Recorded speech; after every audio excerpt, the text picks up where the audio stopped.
Bonjour mes bien-aimés, bienvenue sur notre chaîne La Vérité pour notre temps. Soyez richement bénis dans le nom de Jésus-Christ notre Seigneur et que sa grâce nous accompagne tout le long de notre vie. Alors comme d'habitude, n'oubliez pas de partager les études, n'oubliez pas de liker, n'oubliez pas de vous abonner pour ceux qui ne l'ont pas fait. Et pour tous ceux qui veulent nous écrire en privé, l'adresse qui apparaît sous le lien, c'est la vérité pour notre temps, @gmail.com. Parce que c'est vrai, nous avons deux adresses. Une adresse YouTube, où lorsque nous donnons des réponses, ça va directement sur YouTube, ça apparaît aux yeux de tous. Donc ceux qui ne veulent pas, qui ont des questions d'ordre personnel à nous poser, écrivez-nous à l'adresse la vérité pour notre temps, @gmail.com. Ok? Alors, aujourd'hui, nous poursuivrons notre série sur la justification par la foi. Hein. Nous espérons, que ces études vous font du bien et que cela nous permet de rentrer en nous-mêmes, de considérer notre attitude, notre foi, etc. Cette fois-ci, nous allons considérer le fait d'être joyeux malgré les problèmes. D'où le titre, comment être joyeux malgré les problèmes. Mais avant tout, comme d'habitude, prenons la position pour la prière, pour invoquer la présence de notre Dieu. Père éternel, nous voilà prosternés devant toi pour te dire merci. Merci pour ta bonté, ta grâce, ta bienveillance, ton amour, ta patience, ta fidélité envers nous. Alors que nous ouvrirons ta parole, nous réclamons de toi ton Saint-Esprit qui nous conduise dans toute la vérité. Seigneur, nous avons compris que nous sommes faibles et que tu es fort, nous sommes faibles et que sans toi, nous ne sommes rien. C'est pour cette raison que nous voulons, Seigneur, nous dépouiller totalement afin que tu agisses pour nous et que aucun de nous ne soyons vus, mais que Jésus soit vu à travers nous. Alors, conduis-nous, dirige-nous, donne-nous la sagesse qui vient de toi, l'humilité qui vient de toi et que ton nom soit glorifié. Bénis tous ceux qui écouteront ces études, qu'ils puissent sortir de là édifiés et que ton œuvre se fasse en chacun. Nous t'avons prié au nom de Jésus ton Fils et pour ta gloire. Amen. Amen. Donc voilà, la question, comme nous l'avons dit, comment être joyeux malgré les problèmes? Un sondage a montré que beaucoup de gens disent combien ils trouvent difficile de faire le bien. Et je pense que certainement ça vous est déjà arrivé, vous qui êtes là. Vous vous êtes dit, mais comment je n'arrive pas à faire le bien? Pourquoi à chaque fois je tombe? J'ai beau prier, je n'arrête pas d'intercéder auprès de Dieu et je n'ai aucune réponse positive. Je me rends compte que je n'y arrive pas. Et ces mêmes personnes considèrent que leur vie chrétienne est insatisfaite à leurs propres yeux. Pourquoi? Parce que cette vie chrétienne est marquée par un échec perpétuel. Et forcément, lorsque cette situation se produit, pour chacun de nous, nous avons tendance à nous décourager, à abandonner, à baisser les bras en quelque sorte. Et cela paraît tout à fait normal. Parce qu'à force de subir des échecs, à un moment donné, c'est le découragement qui s'ensuit. Hein. Ça coule de source. Et lorsque ceci se produit, nous sommes enclins à abandonner la foi, à abandonner Dieu lui-même. Comme si Dieu serait la cause de notre échec, comme si c'est lui qui serait le problème, parce que, dira-t-on, il ne nous répond pas, il ne nous entend pas, on a fait tout ce qu'il fallait et il est resté sourd. Mais avons-nous réellement fait ce qu'il fallait? C'est ça la question. Avons-nous réellement fait ce qu'il fallait? Ou nous sommes-nous trompés sur certains points? Nous verrons pour quelles raisons nous n'arrivons pas à être joyeux. Nous verrons aussi quelle démarche entreprendre pour que ces échecs que nous avons régulièrement se transforment en victoire. Pour que ces difficultés ne soient pas un fardeau pour nous, mais que nous gardions malgré tout cela une attitude sereine, un cœur joyeux. Donc nous allons aborder cela aujourd'hui puisqu'il est important de comprendre pour quelles raisons la Bible nous dit d'être joyeux en tout temps. Imaginez simplement une armée ou encore un soldat qui va tout le temps en guerre et qu'il revient bredouille, il perd à chaque fois la guerre. Voudra-t-il retourner sur le front? Non. Il arrive souvent que nous versons beaucoup de larmes parce que pendant tant d'années, nous luttons, nous nous donnons les moyens, mais nous n'y arrivons pas quand même. Et ce sont des larmes, des souffrances que nous infligeons en quelque sorte parce que la situation paraît sans issue pour chacun de nous. Mais nous nous rendrons compte en réalité que si seulement nous tous, en fait, je dis nous tous, parce que je pense que nous tous nous sommes concernés ou nous avons été concernés. Si seulement nous perdions confiance en nous-mêmes et que nous mettions notre confiance, toute notre confiance, en celui qui possède le pouvoir de nous sauver, je pense que notre histoire serait totalement différente à raconter.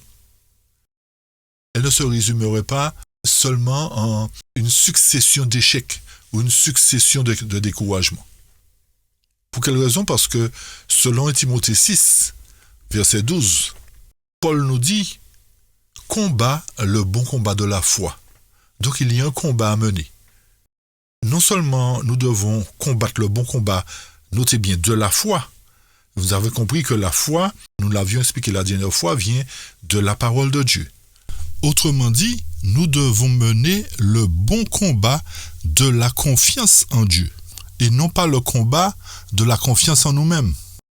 Donc ce bon combat de la foi nous amène, logiquement selon Paul, à saisir la vie éternelle à laquelle nous avons été appelés et pour laquelle nous avons fait une belle profession devant beaucoup de témoins, c'est-à-dire à travers notre baptême, nous avons fait profession de foi, nous avons décidé de suivre Christ.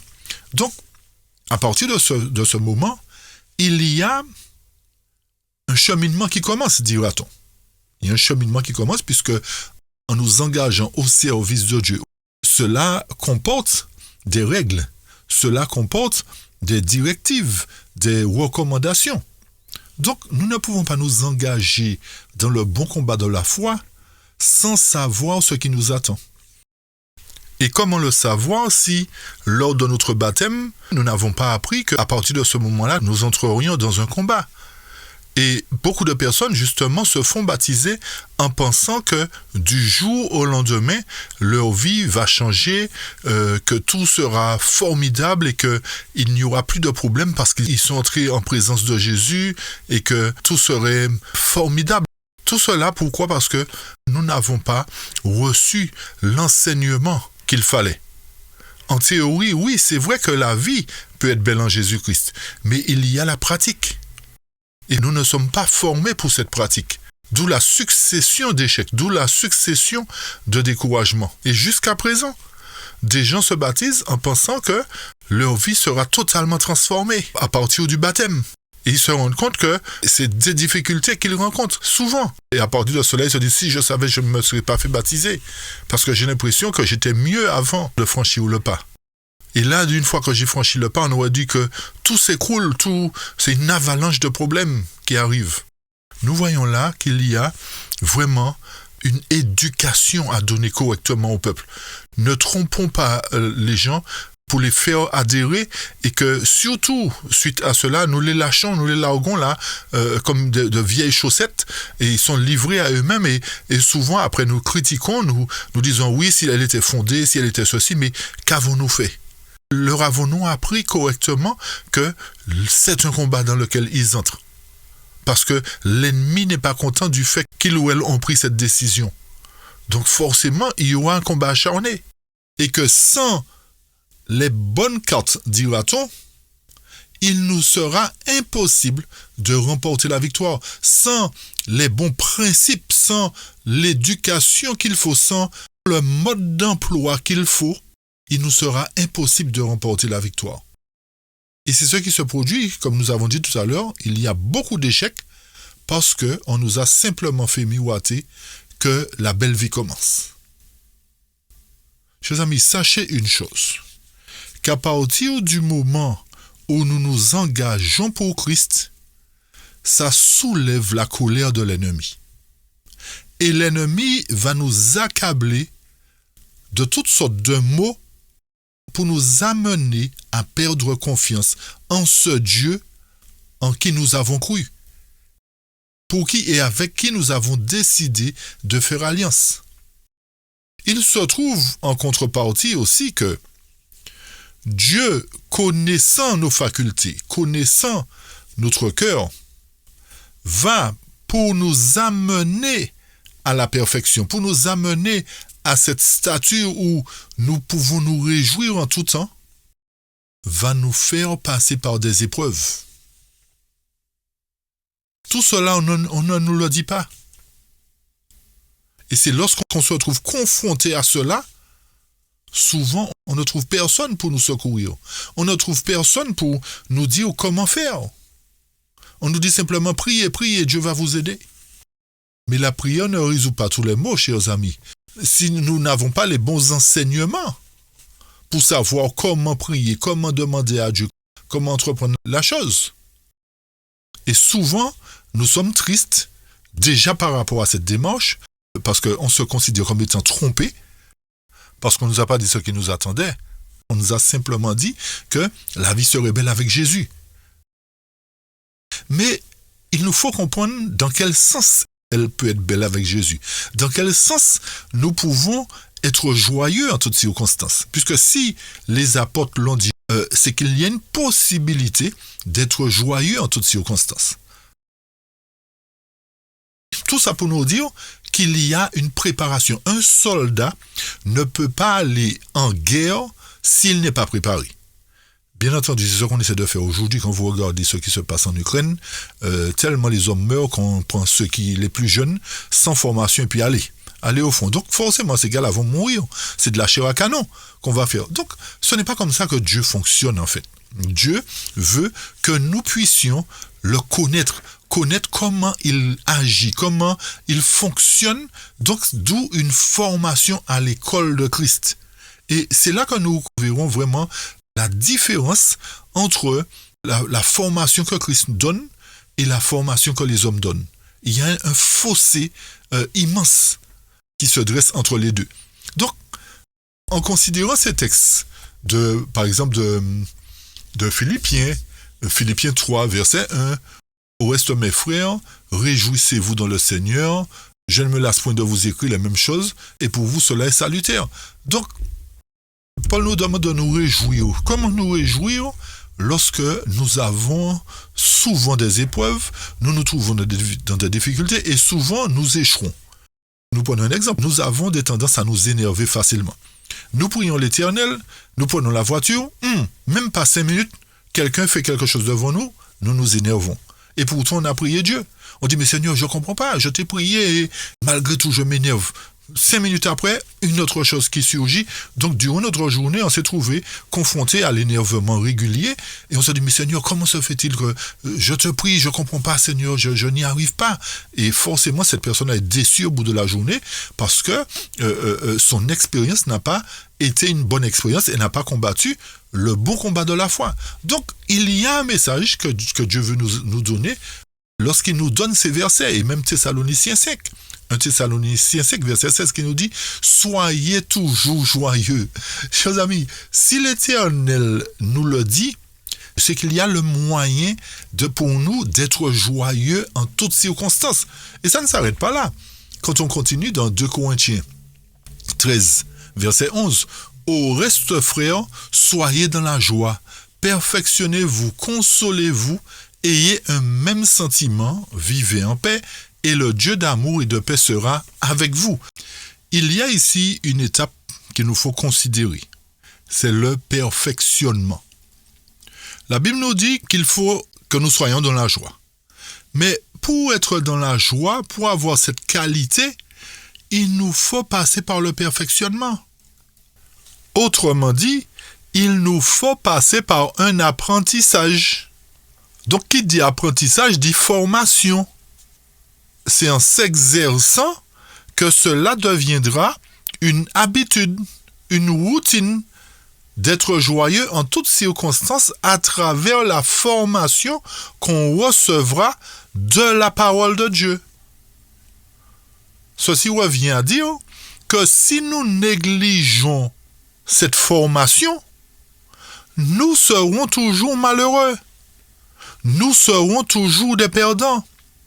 Nous ne combattrons pas le bon combat de la foi, mais nous ferons le mauvais combat du perdant. Donc cette étape est cruciale. Cette étape de perfectionnement est cruciale. Notez que ce perfectionnement, cet apprentissage, a pour but non seulement de nous rendre joyeux, mais aussi d'avoir les mêmes sentiments qui sont en Jésus-Christ. Et cela va nous amener à vivre en paix, à ne pas penser à défaite, mais à penser à victoire régulièrement. Parce que si nous avons les mêmes sentiments que Jésus-Christ, nous n'allons pas nous plaindre parce que Jésus ne s'est pas plaint de quoi que ce soit. Et il a été un exemple pour nous en toutes choses dans le bon combat de la foi qu'il a remporté en résistant au mal dans tous les domaines, sur l'orgueil, l'animosité, l'envie, l'avarice, etc. Donc le but de ce perfectionnement, c'est de nous amener à être semblables à Christ. Mais vous allez me dire, mais on n'a toujours pas compris ce qu'il faut. On y arrive. On y arrive. Le but aussi dans le texte de 2 Corinthiens 13, c'est de faire que ce Dieu d'amour que nous servons et de paix soit avec nous. Notez cette notion qui est très importante. Il faut qu'il soit avec nous. Mais pour qu'il soit avec nous, il nous faut remplir les conditions précédentes. On va revenir sur cette notion avec vous tout à l'heure. On poursuit. Et ça revient encore à ce qu'on dit à chaque fois. C'est parce qu'on nous a enseigné qu'une fois que nous avons fait l'alliance avec Dieu d'être baptisés, nous sommes sauvés d'office. Nous n'avons pas besoin de progresser, nous n'avons pas besoin de perfectionnement. Donc sans ce perfectionnement, nous ne pouvons pas être dans la joie. En d'autres termes, cela nous montre que chaque jour de notre vie doit être une étape de perfectionnement à travers la mise en pratique de la méthode que Dieu nous a donnée. Nous ne devons pas négliger cette méthode, sans quoi nous serons toujours des perdants, toujours dans la tristesse, toujours enclins au découragement. Et nous ne pourrons pas vivre en paix comme le texte nous le dit. Lorsque nous poursuivons encore dans Proverbe 17 aussi, un cœur joyeux est un bon remède, mais un esprit abattu dessèche les eaux. Donc, Proverbe 15, verset 13 nous dit, mais quand le cœur est triste, l'esprit est abattu. Un cœur intelligent cherche quoi? La science. Mais la bouche des insensés se plaît à la folie. Tous les jours du malheureux sont mauvais, mais le cœur content est un festin perpétuel. Donc, Salomon nous donne aussi un message. Il nous dit qu'effectivement, un cœur rend le visage serein. Et vous savez, chers amis, que c'est une âme redoutable que d'avoir un visage serein malgré les difficultés. Pourquoi? Parce que vous donnez du fil à retordre à l'ennemi. Nous donnons du fil à retordre à l'ennemi. Parce qu'il va lancer des flèches, mais il va dire, mais je ne comprends pas. Comment ces gens-là, je leur lance des flèches, et malgré ça, ils ont le visage serein. Il dit, mais qu'est-ce que je peux faire pour les amener à avoir un cœur triste, un esprit abattu, un visage sombre? Qu'est-ce que je peux faire? Et c'est là que nous voyons aussi, chers amis, que nous ne devons pas donner à l'ennemi un bâton pour nous battre. Donc celui qui est tout le temps joyeux, malgré les difficultés, a déjà remporté un point sur l'ennemi. Mais c'est pas là, ça ne s'arrête pas là, seulement. Ça ne s'arrête pas là. Donc comprenons bien que nous devons faire tout notre possible déjà, premièrement, pour que notre visage soit serein. Donc que l'intérieur, que notre cœur soit joyeux, malgré les problèmes. Vous allez me dire, mais c'est pas possible, Philippe. Tu nous dis quelque chose qui n'est pas possible. Chers amis, vous vous rendrez compte que si l'Éternel le dit à travers ses serviteurs, c'est que c'est possible. Mais que nous n'avons pas employé la bonne méthode. Nous n'avons pas employé la bonne méthode. Pourtant, c'est une méthode extrêmement simple. Il faut avancer encore. Philippiens 4. Réjouissez-vous comment? Pas une journée, toujours. Réjouissez-vous toujours dans le Seigneur. Je le répète, réjouissez-vous. Philippiens ne dit pas de nous réjouir un jour, ni 2 jours, mais il nous dit réjouissez-vous toujours dans le Seigneur. Mais si Paul se permet de le dire, c'est qu'il a une raison à le dire. Et c'est ça notre problème, parce que lorsqu'on considère soyez toujours joyeux, on considère comme s'il faut toujours rire, il faut toujours avoir les dents dehors. C'est pas ça, chers amis. C'est pas ça être joyeux en tout temps. Ce qu'il nous faut retenir, c'est que l'homme qui ne se réjouit pas en Dieu, malgré les épreuves, les difficultés, même lorsqu'il est tenté et affligé, ne livre pas le bon combat de la foi. Mais il livre quel combat, chers amis? Il livre le pauvre combat de la confiance en lui-même et de la défaite. Considérons le cas de Paul dans 2 Corinthiens 12, puisque nous avons parlé de lui. 2 Corinthiens 12 à partir du verset 7 à 10. Et de peur que je ne m'exalte outre mesure à cause de l'abondance des révélations, il m'a donné une écharpe dans la chair, le messager de Satan, pour me gifler, afin que je ne m'exalte pas outre mesure. Pour cette chose, j'ai prié le Seigneur 3 fois, afin qu'il puisse être retiré de moi. Et il m'a dit, ma grâce te suffit, car ma puissance est perfectionnée dans la faiblesse. Je me glorifierai donc plus joyeusement dans mes infirmités, afin que le pouvoir de Christ repose sur moi. C'est pourquoi je prends plaisir dans les infirmités, dans les reproches, dans les besoins, dans les persécutions, dans les détresses, pour l'amour de Christ, car lorsque je suis faible, alors je suis fort. Voilà un message très important, chers amis. Un exemple puissant à considérer. Paul nous dit ici qu'il ne veut pas s'exalter outre mesure à cause de quoi? De l'abondance de révélation, à cause de l'abondance de connaissances qu'il a acquis. Ok? Et souvent, c'est ce qui nous arrive. Lorsque nous faisons l'acquisition de beaucoup de connaissances, nous prenons la grosse tête. On se trouve des ailes, la terre ne nous porte plus, parce que on est tellement fiers de notre bagage intellectuel, on va dire, que nous avons du mal aussi à comprendre pour quelles raisons les autres n'arrivent pas à notre niveau. Donc, Paul est en train de dire, je ne veux pas m'exalter outre mesure, malgré toute la connaissance que j'ai. Pour quelle raison? Parce qu'il a reçu un problème. Il lui a été donné une écharpe dans la chair. Mais il dit quoi? Pour cette écharpe qu'il a reçue, il a prié 3 fois l'Éternel. Pour que l'Éternel enlève ça de lui. L'Éternel lui dit quoi? Paul, t'inquiète pas, ma grâce te suffit. Va avec ce problème-là, avance avec ça. C'est pas ça qui va t'empêcher d'accomplir la mission. Pour quelle raison?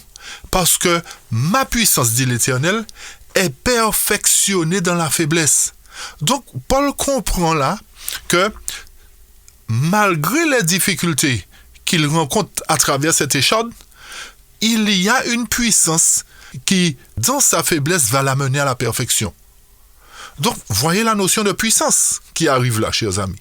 Et à partir de ce moment-là, il dit qu'il va se glorifier plus joyeusement dans ses infirmités. Pour quelle raison? Pour que le pouvoir de Christ repose sur lui. Donc, Paul comprend que cette épreuve lui a été donnée pour qu'il ne se glorifie pas de la force de la connaissance qu'il a, mais que ce qui lui permettra d'avancer, c'est la puissance qui lui vient de Dieu, et que sans cette puissance, il ne peut se glorifier dans les infirmités. Donc ceci l'amène à comprendre qu'il ne va pas se soucier des problèmes qu'il a. Pour quelle raison? Parce que l'Éternel prend ces problèmes-là sur lui et lui donne la force d'avancer. Comprenez bien, le pouvoir de Christ repose sur moi.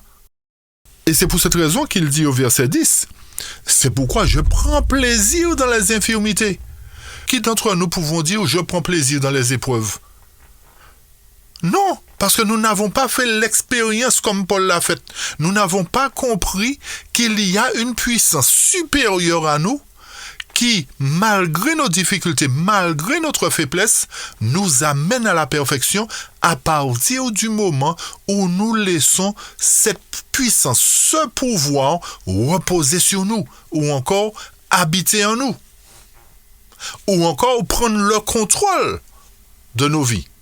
Donc, Paul, ayant compris cela, dit, mais je prends plaisir dans les infirmités. Ce n'est plus un problème pour moi. Parce que Christ porte ses difficultés sur lui. Je ne vais pas me plaindre de ses problèmes. Je ne vais pas me plaindre des reproches. Je ne vais pas me plaindre dans les persécutions. Je ne vais pas me plaindre dans la détresse. Pourquoi? Parce que lorsque moi, Paul, ou moi, Philippe, je suis faible, je suis fort. Pourquoi? Par celui qui me fortifie. Est-ce que vous nous suivez, chers amis? Donc, la victoire est en Christ à partir du moment que nous le laissons porter nos problèmes, que nous ne pensions plus à nos problèmes, que nous ne pensions plus à nos difficultés, mais que nous les lui remettons totalement. N'aidons pas l'Éternel.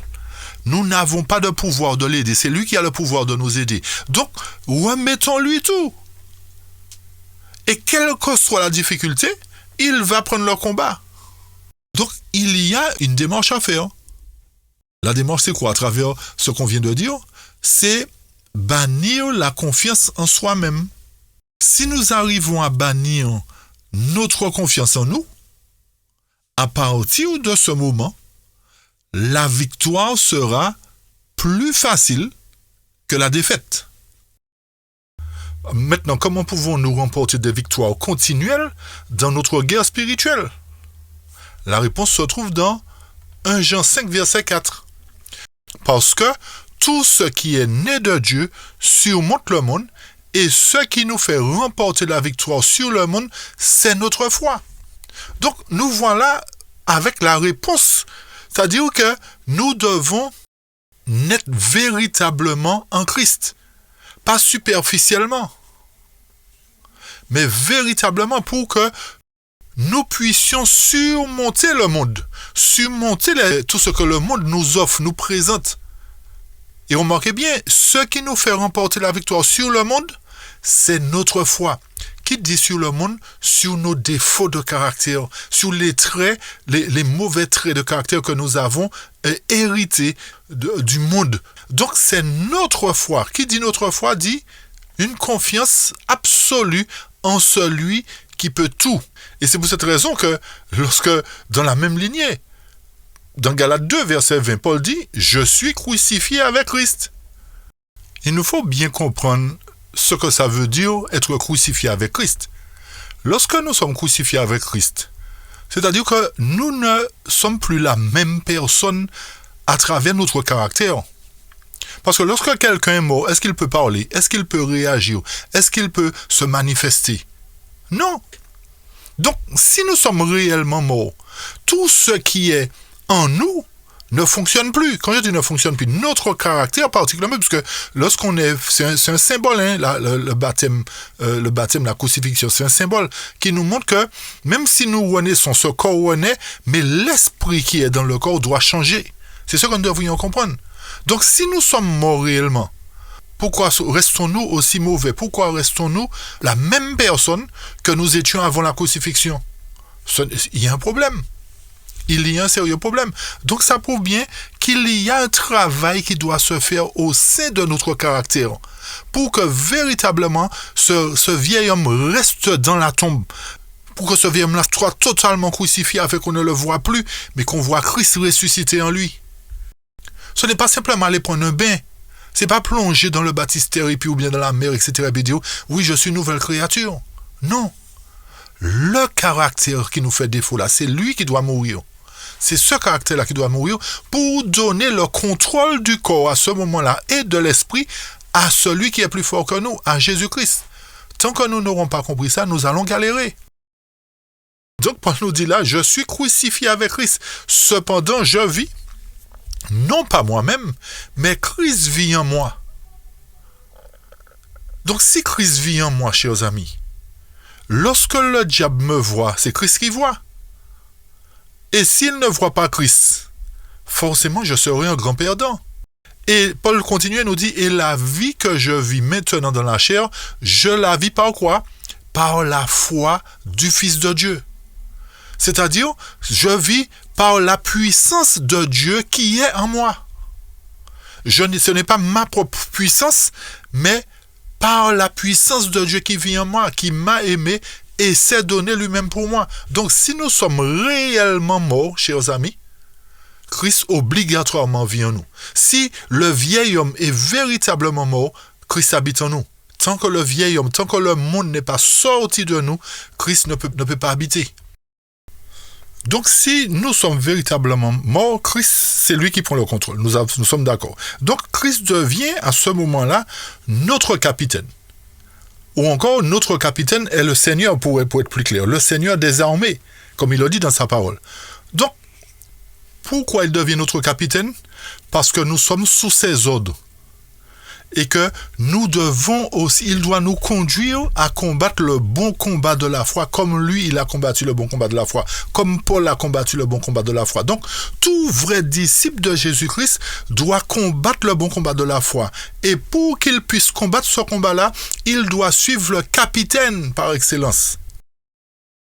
Et comme l'Éternel est notre capitaine, il fait face au pire ennemi que nous ayons. Et à chaque fois qu'il fait face à cet ennemi, il remporte la victoire sur lui d'une seule main. Donc forcément, si nous suivons ce capitaine-là, comme les soldats d'Alexandre le suivaient, invariablement, nous avancerons en conquérant et pour conquérir. Nous avancerons en vainqueur et pour vaincre. Or, si nous professons être les disciples de Christ, et que nous voulons mettre notre confiance véritablement en lui, nous nous rendrons compte que nous irons de victoire en victoire. Nous ne cesserons de répéter les victoires, de remporter les victoires, de gagner des batailles.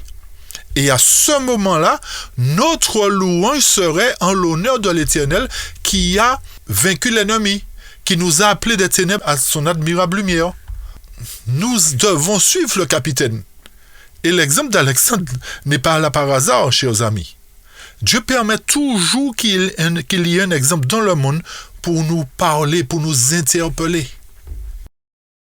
Par conséquent, vous comprenez bien que ce n'est pas une chose ennuyante que de se battre constamment lorsque la victoire est continuelle, puisque nous sommes victorieux à chaque combat. Alors, nous n'aurons pas peur d'aller affronter l'ennemi, pas nous seuls, n'oublions pas, mais en suivant le capitaine. Donc, celui qui lutte et voit l'ennemi battre en retraite, logiquement a de quoi se réjouir. Il sera joyeux en toutes circonstances. Personne ne peut l'empêcher d'être joyeux, car la joie jaillit spontanément en voyant l'ennemi s'enfuir. Donc ce n'est pas aller rire bêtement, c'est pas ce que Dieu nous demande lorsqu'on a des problèmes, non. C'est être joyeux parce que la victoire est remportée sur l'ennemi. Et c'est pour cette raison que certaines personnes considèrent avec crainte la pensée d'avoir à livrer une guerre continuelle avec le moi, ainsi que les convoitises du monde. C'est parce que ces gens-là ne connaissent encore rien de la joie de la victoire. C'est parce qu'elles n'ont fait que l'expérience de la défaite. Donc forcément, on va pas vouloir avancer. Puisqu'on n'a pas mis Christ comme capitaine. On est homme de base, on veut aller devant. On va aller devant, on est fort, on veut aller devant. On veut montrer par nous-mêmes. Non. Ce qui revient encore à dire que pour suivre Christ, pour suivre le capitaine, il ne faut pas rester là à nous apitoyer sur notre sort. Il faut qu'on ait du zèle. Il ne faut pas qu'on soit paresseux pour suivre le capitaine, parce qu'il va nous conduire sur tous les champs de bataille. Il ne va pas nous laisser là sans mener le bon combat de la foi, puisqu'il a besoin, à travers les combats de la vie dans lesquels il nous mène aujourd'hui, son but c'est de nous amener avec lui à combattre le grand combat du grand cri qui va se faire très bientôt. Donc, nous sommes forcément obligés de le suivre si nous voulons être sur le mont Sion avec lui très bientôt. Vous nous suivez? C'est pour cette raison, comme nous disions, il nous faut du zèle. Il ne faut pas qu'on dorme sur nous-mêmes. C'est pour cette raison que Romains 12, verset 11 nous dit « Ayez du zèle et non de la paresse. » Ceci nous amène à comprendre que celui qui est paresseux est semblable à celui qui dort. Et c'est pour cette raison que l'Éternel nous appelle à un réveil. Que nous ne soyons pas sur nous-mêmes, que nous ne restions pas sur nous-mêmes. Il faut que nous ayons du zèle pour le travail, pour l'apprentissage. Soyez fervents d'esprit. Servez le Seigneur. Encore une fois, nous voyons le service. Réjouissez-vous en espérance. Par rapport à quoi? Aux promesses que Dieu nous a faites dans sa parole. Il nous faut être patient dans l'affliction. Et c'est là aussi notre problème. Nous n'avons pas de patience. Et ce manque de patience dans l'affliction, c'est parce que durant le parcours, il y a de ceux qui se sont engagés à suivre Christ et ils tombent sur le champ de bataille. Ils meurent parce qu'ils ont détourné le regard de Christ. Donc, en voyant cela, ça peut nous donner de l'affliction, ça peut nous attrister et nous décourager. Mais il nous dit non, soyez patients, tenez bon parce que fixez les yeux sur le capitaine. Ne vous détournez pas du capitaine, ne détournez pas vos yeux du capitaine. Suivez-le. Ceux qui sont tombés, c'est qui ont détourné leurs yeux du capitaine. Donc persévérez dans la prière, la victoire est assurée. Donc vous voyez, chers amis, que pour être formés à l'école de Christ, il faut que nous soyons zélés. Il faut que nous désirons suivre le capitaine. Il ne faut pas que nous soyons là sur notre sceau, à nous apitoyer sur nous-mêmes. Il ne faut pas qu'on soit paresseux, dire qu'on a la connaissance et puis que ça nous suffit. Non, il faut qu'on soit fervent d'esprit, fervent à découvrir les autres champs de bataille, fervent à aller affronter l'ennemi. Donc, en servant le capitaine, nous allons nous réjouir dans son espérance. Donc, toutes ces choses-là, une fois de plus, sont là pour nous montrer que si nous ne mettons pas en pratique ces recommandations, il nous est impossible d'être joyeux, chers amis. Nous ne pouvons pas nous réjouir. Et notre laxisme fait que c'est pour cette raison que nous nous trouvons dans cette position de perdant régulièrement. Et remarquez bien ce que nous dit Jean dans Apocalypse chapitre 3. À celui qui vaincra, je lui accorderai de s'asseoir avec moi sur mon trône, comme moi aussi j'ai vaincu et suis assis avec mon Père sur son trône. Notez bien qu'il n'est pas accordé au perdant de s'asseoir sur le trône avec Jésus, mais au gagnant, à celui qui vaincra. Donc, ça revient au premier texte. Il nous faut combattre le bon combat de la foi. Et c'est seulement en menant ce bon combat de la foi que nous serons vainqueurs. Donc un vainqueur est celui qui remporte des victoires. Et notez que nous ne remportons pas des victoires pour bénéficier de l'héritage que Dieu nous a promis. Parce que l'héritage n'est pas la victoire. C'est-à-dire le royaume que Dieu nous a préparé n'est pas la victoire. C'est la récompense de la victoire. Tandis que la victoire s'acquiert chaque jour. Chaque minute, chaque seconde, sur nos défauts de caractère et notre dépendance envers Dieu. C'est comme ça qu'on acquiert la victoire. Donc le ciel n'est pas la victoire, proprement dit, mais c'est la récompense de la victoire. Et les victoires que nous avons à gagner sont les victoires sur quoi, chers amis? Sur la convoitise de la chair, la convoitise des yeux, et l'orgueil de la vie, la victoire sur le moi et les indulgences égoïstes. Ce sont ces victoires-là que nous avons à remporter sur nos défauts de caractère. Pour quelle raison? Parce que nos défauts de caractère poussent le vieil homme à agir et à empêcher à Christ d'agir. Si, alors que nous disons que le vieil homme est mort, et que nous sommes des perdants, c'est que le vieil homme n'est pas réellement mort. Il y a des choses en nous qui empêchent à Dieu d'agir pour nous.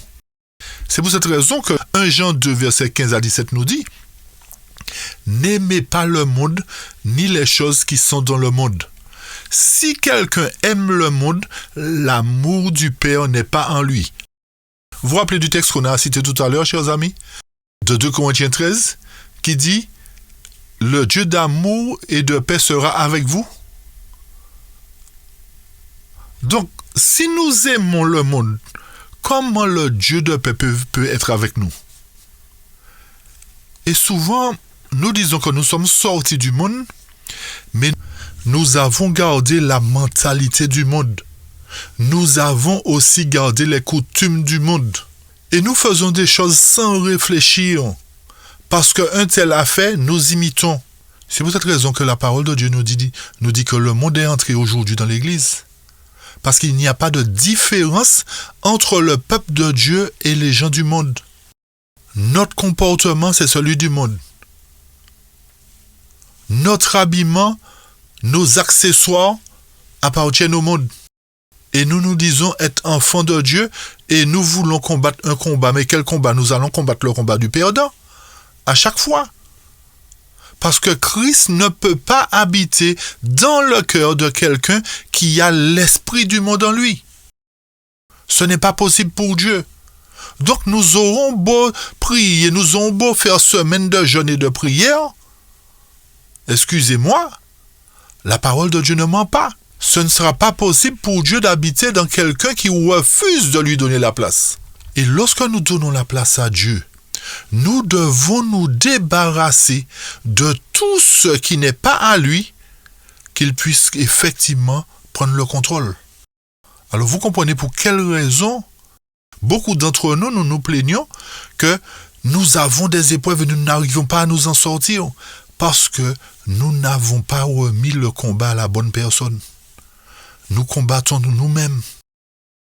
Et comme nous ne voulons pas nous débarrasser des choses du monde, l'Éternel ne peut pas combattre pour nous. Alors forcément, nous sommes des vaincus au lieu d'être des vainqueurs.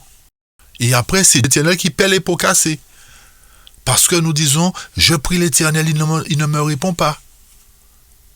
Mais comment voulons-nous que l'Éternel nous réponde alors que nous ne voulons pas expulser les choses du monde? Nous voulons garder tout ce qui appartient au monde en nous. L'Éternel nous a dit qu'il ne fait pas de compromis avec le monde.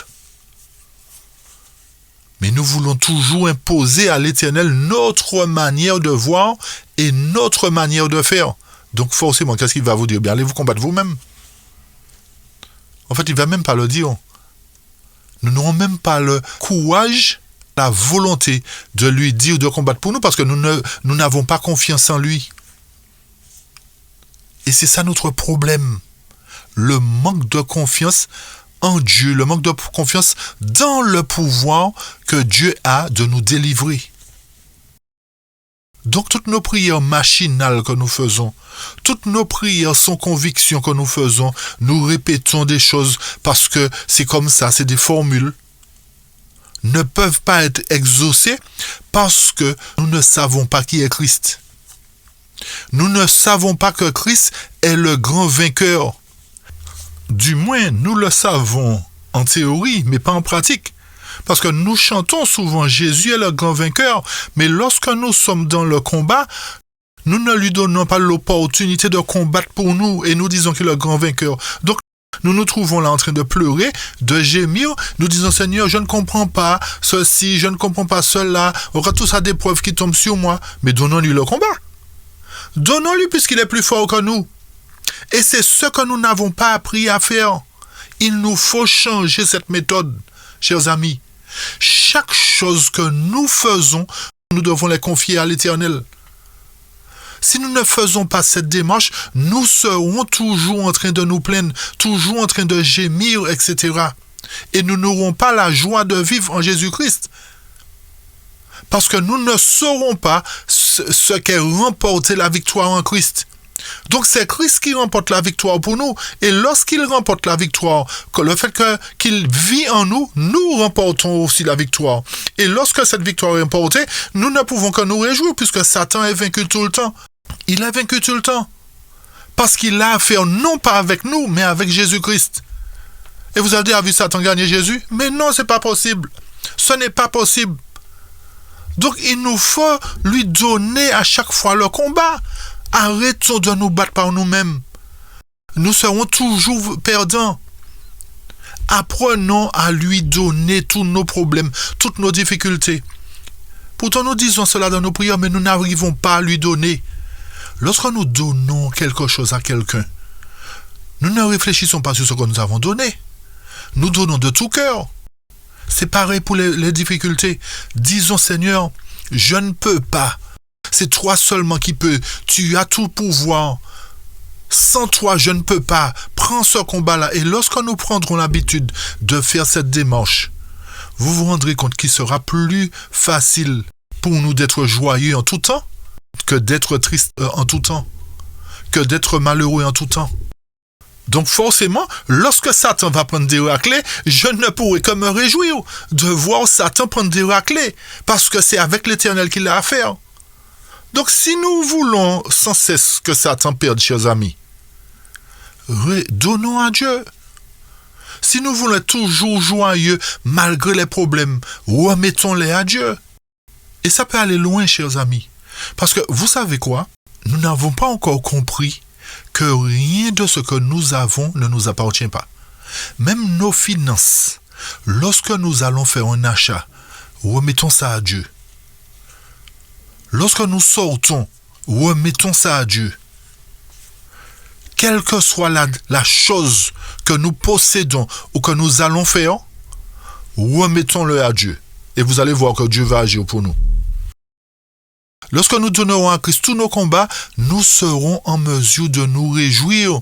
Nous serons sans cesse dans la joie de voir qu'à chaque fois que l'ennemi viendrait nous attaquer, que c'est Jésus qu'il verrait. Et à chaque fois qu'il voit Jésus, il est perdant. C'est ce que nous n'avons pas compris. Nous n'avons pas compris effectivement comment être joyeux. C'est simple, chers amis, ce n'est pas avoir les dents dehors, mais savoir que Christ est celui qui remporte le combat. Savoir que sans Christ, nous sommes vaincus. Donc lorsque nous demandons à Dieu de prendre le combat, il ne le prend pas à demi. Il prend tout le combat pour lui parce qu'il sait que nous ne sommes pas capables, parce que nous le lui avons dit. Nous n'avons pas essayé de l'aider. Et lorsque nous mourrons véritablement, comme Paul nous l'a dit, ce n'est plus moi qui vis, c'est Christ qui vit en moi. Donc à chaque fois que j'avance face à l'ennemi va battre en retraite parce que Christ vit en moi.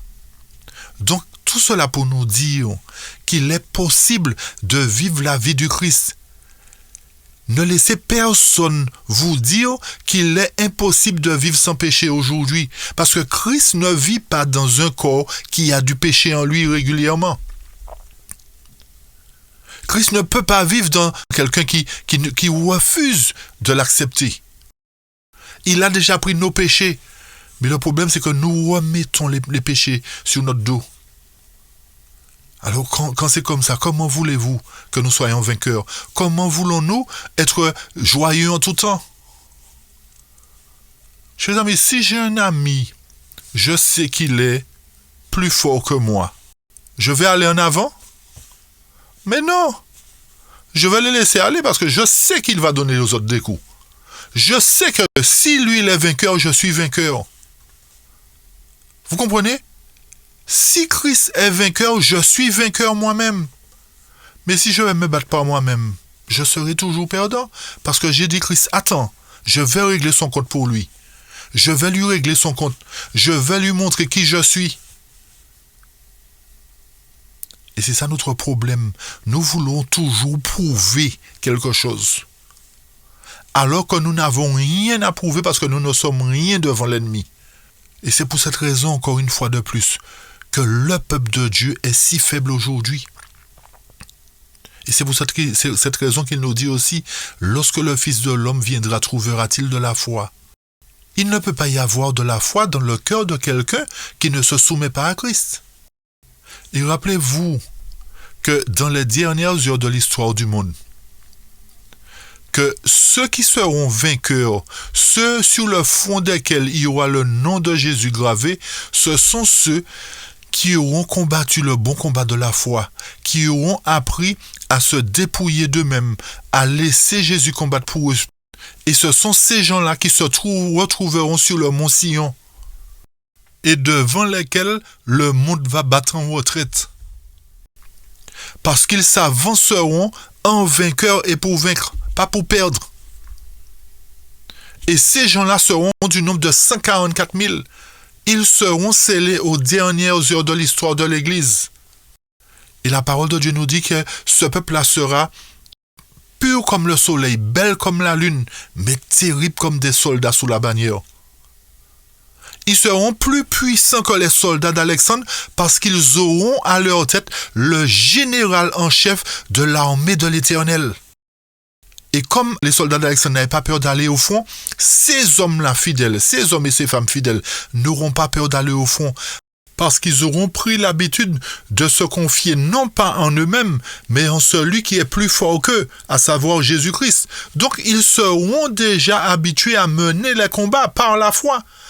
Alors ce sont eux que l'Éternel utilisera pour montrer que ce n'est ni par ma force, ni par la puissance, mais c'est par mon esprit l'Éternel, ou encore ma grâce vous suffit, comme il a dit à Paul. Donc, chers amis, si aujourd'hui, nous ne passons pas par la formation, si aujourd'hui nous n'apprenons pas à laisser Dieu combattre pour nous, si nous n'apprenons pas à lui donner le combat, nos problèmes, nos difficultés, nous voulons toujours les porter ou les régler par nous-mêmes, nous ne serons pas capables d'aller dans le monde en vainqueur et pour vaincre. Nous ne pourrons pas faire partie de ces premiers fruits. Donc vous voyez que si nous voulons être sauvés et faire partie du peuple de Dieu, nous devons passer par l'obéissance. Nous devons apprendre à faire ce que Dieu nous demande de faire. Déchargez-vous sur moi de tous vos soucis, pas une partie de vos soucis, de tous vos soucis sur l'Éternel. Déchargeons-nous sur lui. Il est capable de porter tout cela. N'essayons plus de faire par nous-mêmes. Et nous verrons que tout le temps nous allons nous réjouir. Tout le temps, sans exception. Nous aurons le visage serein. Satan ne va rien comprendre parce qu'il va dire je lance, mais ils ne sont pas affectés. Parce que l'Éternel combat pour nous. Donc forcément, nous ne serons pas affectés de quoi que ce soit. Nous n'aurons pas le cœur abattu, l'esprit abattu. Non. Alors certainement vous direz, mais comment faire puisque je prie l'Éternel et je ne comprends pas, je n'y parviens pas. Chers amis, souvent, l'Éternel nous répond, mais les réponses ou la réponse que l'Éternel nous donne ne nous convient pas. Et souvent, nous nous plantons parce que nous voulons faire par nous-mêmes, parce que la réponse que Dieu nous a donnée ne nous convient pas. Et il nous faut nous habituer à reconnaître, à discerner la voix du bon berger. Rappelez-vous qu'il a dit que mes brebis connaissent ma voix. Donc lorsque l'Éternel va nous parler, nous sera plus à même de le reconnaître. Si nous avons cheminé avec lui, plus nous allons cheminer, plus nous allons reconnaître sa voix. Donc lorsque dans notre tête, nous allons entendre deux voix, nous saurons quelle sera la voix de l'Éternel et quelle sera la voix de l'ennemi, parce que nous avons pris l'habitude. Et personne ne peut dire aujourd'hui qu'il n'a jamais entendu deux voix dans sa tête. Il n'a jamais entendu. Donc tous nous sommes confrontés à la même chose. Et si nous prenons l'habitude de dire Seigneur, je veux discerner ta voix, je veux apprendre à reconnaître ta voix, pour que lorsque tu parles, je puisse obéir. Donc lorsque nous aurons nos problèmes et que nous les présenterons à l'Éternel et que nous entendrons les deux voix dans notre tête, nous serons à même de discerner celle qui est de Dieu de celle qui n'est pas de Dieu. Et à ce moment-là, lorsque nous prendrons la voix de Dieu, automatiquement, les portes qui sont fermées vont s'ouvrir. Les embûches vont être ôtées. Et si c'est la volonté de Dieu que nous puissions passer encore par une épreuve, parce que nous avons quelque chose à corriger en nous, il nous fera passer par cette épreuve. N'oublions pas non plus que les épreuves sont là pour nous épurer. Ce n'est pas pour nous embêter que les épreuves sont là. Et notez la différence entre les embûches de Satan et l'épreuve que Dieu permet. Les embûches de Satan sont là pour nous amener à abandonner la voie de Dieu. Tandis que les épreuves que Dieu permet sont là pour nous corriger, pour nous amener à reconnaître « Ah oui Seigneur, c'est vrai que je m'énerve souvent et je reconnais que là je me suis énervé. » Donc les épreuves de Dieu sont là pour nous amener à reconnaître notre incapacité, pour reconnaître que nous sommes impuissants. Donc celui qui n'accepte pas la formation aujourd'hui ne peut pas être vainqueur. C'est-à-dire quoi? Celui qui n'accepte pas que la parole est une épée à deux tranchants et que la parole doit le blesser pour son orgueil, la parole doit le blesser pour ses envies, pour toutes ces choses, ne peut pas être vainqueur. Donc nous devons laisser la parole nous transpercer, jointure et moelle, nous amener à une humilité telle que nous disons Christ, nous ne pouvons pas nous-mêmes. Et que seulement si tu y habites en nous, nous serons plus que vainqueurs par celui qui nous fortifie. Chers amis, comment ne pas comprendre que il est possible de se réjouir de voir l'ennemi battre en retraite parce que chaque combat que nous avons, chaque difficulté que nous rencontrons, chaque épreuve par laquelle nous passons, chaque flèche que l'ennemi tenterait de tirer sur nous, il buterait sur le général en chef que nous avons, parce que nous avons donné à ce général en chef tous nos problèmes, tous nos soucis. Nous n'avons pas essayé de les porter par nous-mêmes. Notez que quiconque professe être chrétien et agit selon l'esprit du monde témoigne qu'il est un faux disciple. Le ciel doit se refléter dans le caractère de chaque chrétien. Et ce chrétien doit travailler comme le Christ l'a fait. De même que l'œuvre de Christ était en constante progression, notre œuvre, notre travail, notre mission doit être en constante progression aussi. Donc nous devons travailler avec patience et persévérance, puisque tout n'est pas acquis d'un coup. Et retenons que quiconque partage la gloire de Christ doit aussi partager son ministère, c'est-à-dire aider les pauvres, le faible, le sans-abri. Et plus nos efforts seront désintéressés, plus ils produiront de précieux résultats. Et si nous sommes à l'école de Christ, en tant qu'ouvriers, nous recevrons du grand maître l'éducation la plus complète. Une éducation supérieure. C'est-à-dire faire de Christ notre livre de classe permanent. Voilà notre éducation que nous devons refaire pour que nous soyons toujours joyeux. Donc, chacun de nous, nous devons mettre de côté tout orgueil, toute frivolité, tout désir de suivre les modes du monde. Nous devons recevoir de Christ la plus haute éducation possible pour éviter de conduire les âmes dans le sentier que Dieu interdit. Et nous ne devons pas fixer une limite à notre perfection de caractère. Aucun travail négligé ne doit être toléré, chers amis. Aucune mission négligée ne doit être acceptée. Et lorsque nous prions, nous devons dire souvent, Seigneur, que veux-tu que je fasse? Ça, c'est la première chose. Deuxième chose, est-ce que je méprise tes commandements d'une manière ou d'une autre? Troisième chose, est-ce que sans m'en rendre compte, je me place parfois du côté de Satan? Quatrième chose, suis-je négligent à l'égard de tes commandements? Cinquième chose, demandez-vous aussi, suis-je bien disposé à prendre le joug du Christ, à porter son fardeau, à collaborer avec lui? Ou bien est-ce que je cherche des excuses pour négliger un ainsi dit l'Éternel? Un ainsi parle l'Éternel. Une autre question, est-ce que je ne prends pas un risque grave en n'obéissant pas à des préceptes divins clairement révélés? Chacun doit répondre pour lui-même. Suis-je disposé à sortir du monde? Est-ce que c'est l'homme que je crains ou c'est Dieu? Ça, c'est une question importante aussi. Parce que souvent, nous mettons notre confiance en l'homme. C'est pour cette raison que nous échouons tout le temps.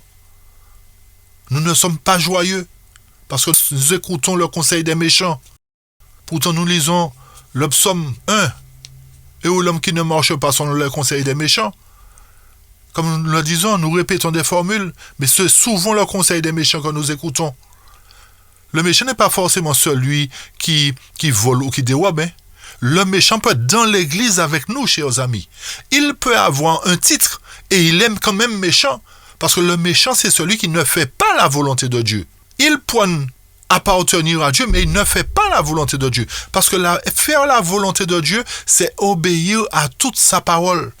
Et celui qui n'obéit pas à toute la parole de Dieu est un méchant. N'allez pas chercher les méchants forcément à l'extérieur. Les méchants sont au milieu de nous aujourd'hui. Ils sont dans l'église aujourd'hui, les méchants.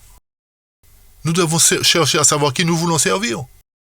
Donc nous devons pour cela nous abandonner tout entier au Seigneur en disant: voici Seigneur, je me donne entièrement à toi. C'est tout ce que je puis faire. Je ne veux pas être trouvé désobéissant à ta loi, car je passerai ainsi dans les rangs de l'ennemi. Ce sont là nos prières, nos sujets de prière que nous devons faire monter à Dieu. Notre but aujourd'hui est de ressembler à Christ à 100% et de laisser Christ combattre pour nous à 100%. Et notez bien que de précieux résultats suivront les efforts qui jaillissent d'un amour sincère pour le Christ. Aimons-le de tout notre cœur, pas en parole, mais en action. Et à partir du moment où toutes ces choses se mettront en place dans nos vies, à partir du moment où nous abandonnerons complètement entre les mains de Dieu, comme un enfant s'abandonne dans les mains de ses parents, il a confiance, nous ne pourrons que nous réjouir. Lorsque l'enfant saute dans les bras de son papa ou de sa maman, vous avez déjà vu l'enfant pleurer? Non, l'enfant se réjouit, parce qu'il a confiance que ses parents vont le rattraper. C'est pareil pour Dieu. Quelle que soit la difficulté, le problème, remettons cela à Dieu. Peut-être que nous répétons, mais remettons tout à Dieu. Tout ce que nous faisons, n'oublions pas, remettons-le à Dieu. Tout. Nous sortons, remettons ça à Dieu. Nous mangeons, remettons ça à Dieu. Vous savez pas à quel moment, pour ceux qui mangent les os, la viande, un os peut passer dans votre gorge. Vous savez pas. Peut-être qu'on peut rigoler de ça. Mais vous ne savez pas. On ne sait rien. Donc, on doit dépendre. Notre vie doit être une vie de dépendance à Dieu. Sinon, nous n'y arriverons jamais. Alors, chers amis, j'espère que chacun de nous avons compris qu'il est possible d'être joyeux en tout temps. Il est possible de garder la sérénité malgré les problèmes. Nous avons compris que tout est possible pour celui qui veut remettre à Christ. Celui qui ne veut plus faire par lui-même, mais tout remettre à Christ. Alors aujourd'hui, chers amis, prenons l'habitude. Peut-être que du jour au lendemain, ce ne sera pas facile parce que nous avons acquis de mauvais traits de caractère, de mauvaises habitudes. Mais avant qu'il ne soit trop tard, demandons à Dieu que progressivement, nous apprenons à dépendre de lui. Nous apprenons à le laisser gérer nos vies. Et que par cette action que nous mènerons, l'Éternel nous dit: viens bon et fidèle serviteur, entre dans la joie de ton maître. Tu as été fidèle en peu de choses. Reçois la couronne aujourd'hui.